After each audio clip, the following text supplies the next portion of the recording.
Hello everyone. आज के video में हम use of simple present tense या प्रेजेंट इंडेफिनिट टेंस के बारे में देखेंगे, अर्थात सिंपल प्रेजेंट टेंस का उपयोग कहाँ कहाँ किया जाता है उसके बारे में हम देखेंगे। तो रूल 1 हमारा कह रहा है कि सिंपल प्रेजेंट टेंस का प्रयोग सिंपल एक्शन के लिए किया जाता है, अर्थात सिंपल प्रेजेंट टेंस का उपयोग जो है सिंपल सिंपल का अर्थ क्या होता है? साधारण, है ना। साधारण एक्शन यानी साधारण साधारण कार्यों को प्रदर्शित करने के लिए किया जाता है। जैसे देखिए, I run, I play, she rides, you go, है ना। इस प्रकार का सेंटेंस अगर रहे, है ना, तो उस प्रकार का सेंटेंस को बनाने के लिए हम क्या करते हैं? सिंपल प्रेजेंट टेंस का उपयोग करते हैं। ठीक है, तो इस तरह से हम देखेंगे। तो देखिए, इस सेंटेंस में कह रहा है कि आई प्ले, मैं खेलता हूँ, है ना। अर्थात एक छोटा सा एक्शन हो रहा है, किसके द्वारा? मेरे द्वारा। तो क्या करने का? तो प्ले करने का, है ना। तो रूल 1 के अकॉर्डिंग यही होगा कि रूल 1 के अकॉर्डिंग हमारा जिस तरह से कह रहा है कि सिंपल प्रेजेंट टेंस का प्रयोग जो है सिंपल एक्शन के साधारण साधारण एक्शन के लिए किया जा रहा है, तो ठीक हम एग्जांपल में भी देख पा रहे हैं कि आई के द्वारा साधारण सा कोई कार्य हो रहा है, और कौन सा कार्य हो रहा है? तो खेलने का कार्य हो रहा है। ठीक है, तो ये हमारा हो गया रूल 1, है ना। अब चलिए रूल 2, ठीक है, रूल 2 के बारे में देखते हैं। तो कह रहा है कि इसका प्रयोग हैबिचुअल रेगुलर रिपीट एक्शन के लिए किया जाता है ना।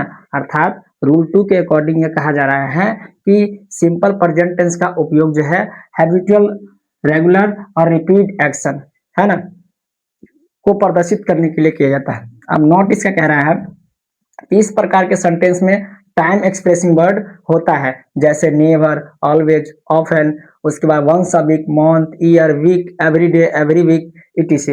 अर्थात सिंपल प्रेजेंट टेंस को बनाने में हम जो रूल 2 का प्रयोग करेंगे, तो रूल 2 के अकॉर्डिंग यह कहा जा रहा है कि हैबिचुअल रेगुलर रिपीटेड एक्शन को प्रदर्शित करने के लिए किया जाता है, और इस प्रकार के सेंटेंस में टाइम एक्सप्रेसिंग वर्ड का प्रयोग किया जाता है। किस प्रकार का टाइम एक्सप्रेसिंग वर्ड का उपयोग, है ना? तो नेवर का, ऑलवेज का, ऑफन का, उसके बाद वंस अ वीक का, मंथ का, ईयर का, वीक का, एवरी डे का, है ना, एवरी वीक का, ईटीसी का, है ना।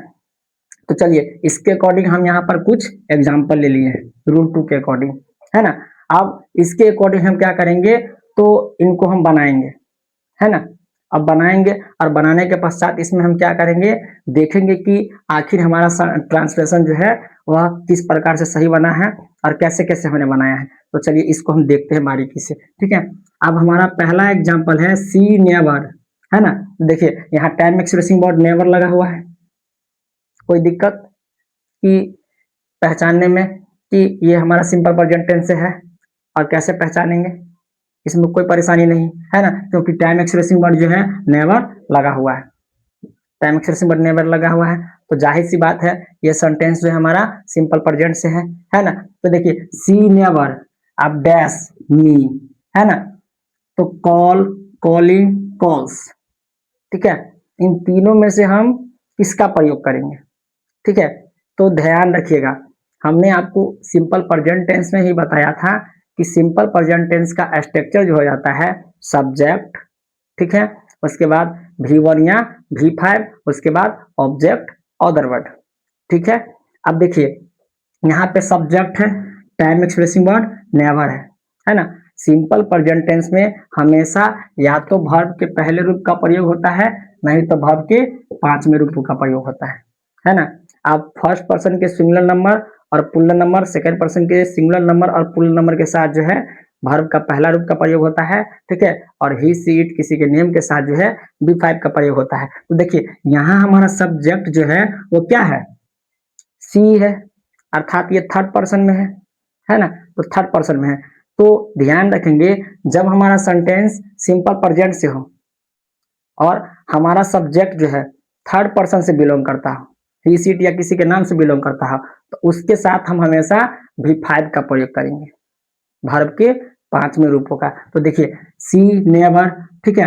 अब देखिए कॉल जो है V1 हो जाता है, कॉलिंग V4 हो जाता है, कॉल्स V5 को पहचानने का आसान तरीका है ना, उसके अंत में एस या एस लगा होता है। तो देखिए यहाँ पे हम तीसरा एग्जांपल देख रहे हैं कि CALL, कॉल, कॉल में क्या लगा हुआ है? एस लगा हुआ है, अर्थात ये हमारा क्या है?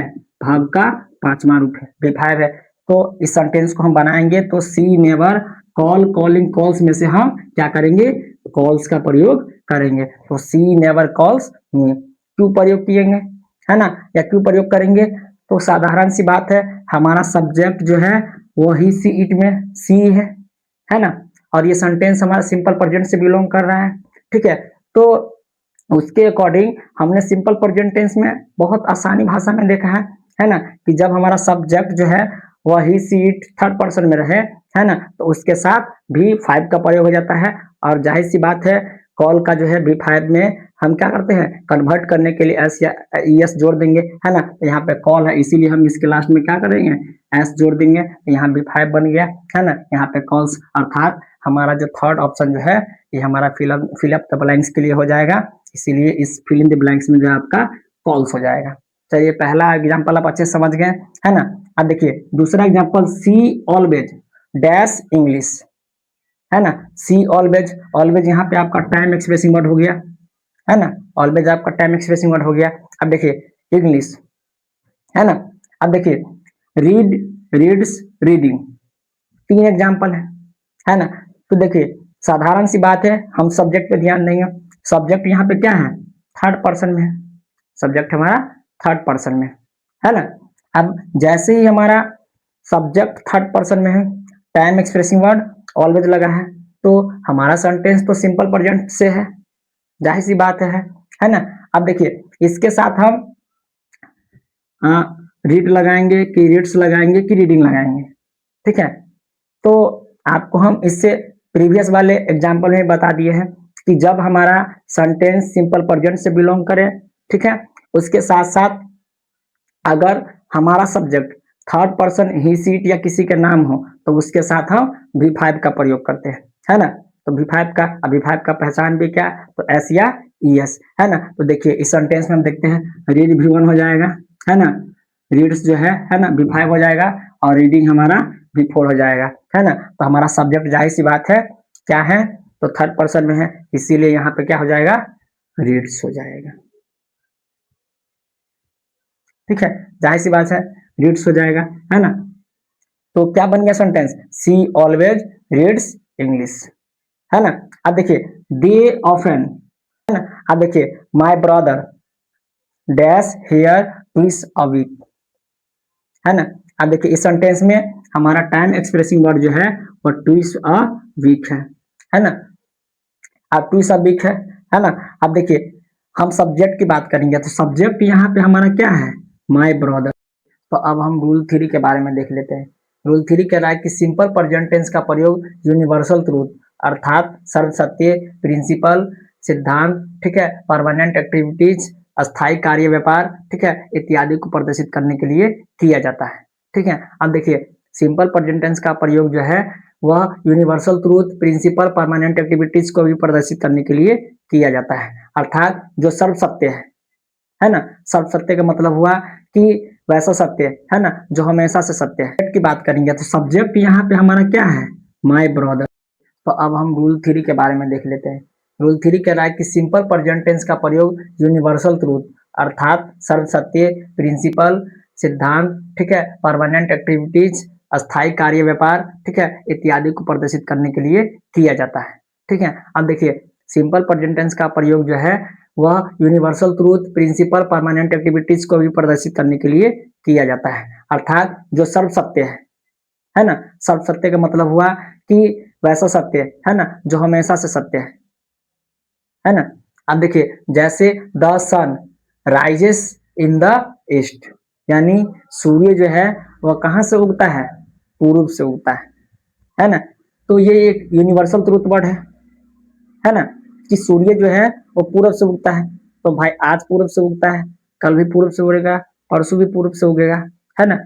तो इस प्रकार के सेंटेंस को ही प्रदर्शित करने के लिए सिंपल प्रेजेंट टेंस का प्रयोग किया जाता है। दूसरा कह रहा है कि my father is in the army, यानी मेरे पिताजी जो है वो किसमें में है, आर्मी में है ना। तो देखिए मेरे पिताजी आर्मी में है ना। तो इस सेंटेंस हम देख रहे हैं कि किसी अस्थायी कार्य व्यापार को प्रदर्शित करने के लिए किया जा रहा है ना। तो इस तरह से देखिए my father is in the army, अर्थात इस सेंटेंस में किसी अस्थायी कार्य व्यापार को प्रदर्शित करने के लिए क्या किया जा रहा है, सिंपल प्रेजेंट टेंस का प्रयोग किया जा रहा है। तो रूल 3 के अकॉर्डिंग जो है वो यूनिवर्सल ट्रूथ वर्ड हो या फिर किसी परमानेंट एक्टिविटीज हो, प्रिंसिपल हो इत्यादि को प्रदर्शित करने के लिए भी हम सिंपल प्रेजेंट टेंस का प्रयोग करते हैं।